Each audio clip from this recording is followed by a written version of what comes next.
in the National Assembly. Then the cabinet members will be speaking. I thank you.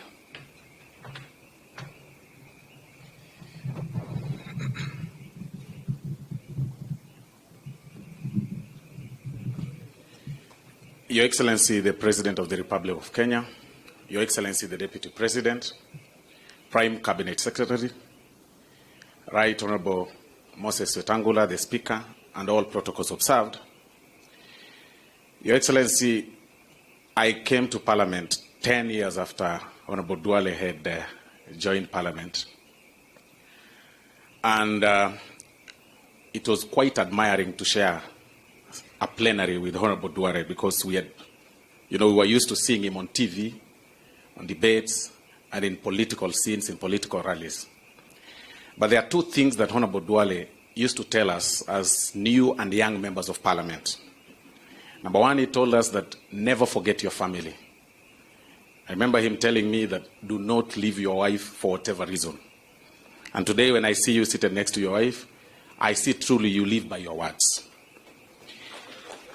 Number two thing that Honorable Duale used to tell us, Your Excellency, is that government does not lose. At times, things could be very challenging in the flow of the House.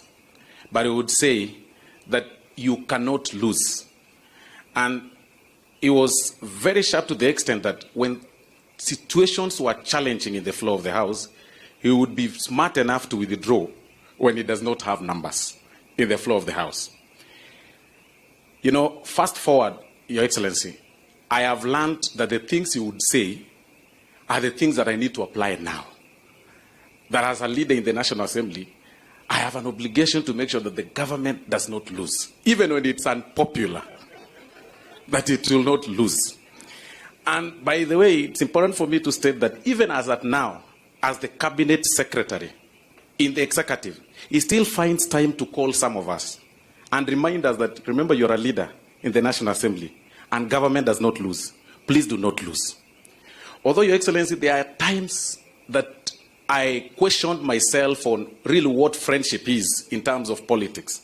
When Honorable Duale was ousted from office, at the very week he had pushed government agenda with zeal, that very week he was actually ejected from office unceremoniously. But of importance is the way he behaved even after that.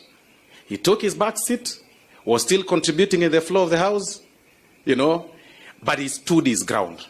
That shows that when you believe in something, then stick by it. And that is what we've learned from you.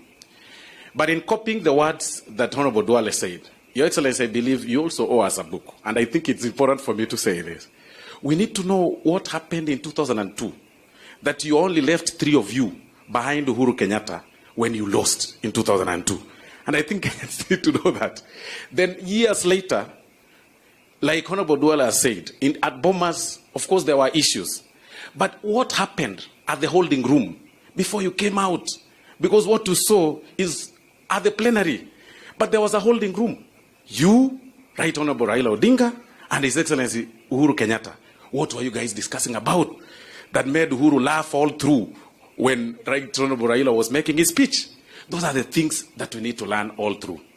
But in conclusion, Your Excellency, with the fact that government does not lose, I also want to assure you that even the finance bill will pass. Government does not lose. Thank you very much. Thank you, Honorable Silvanus Osoro. And now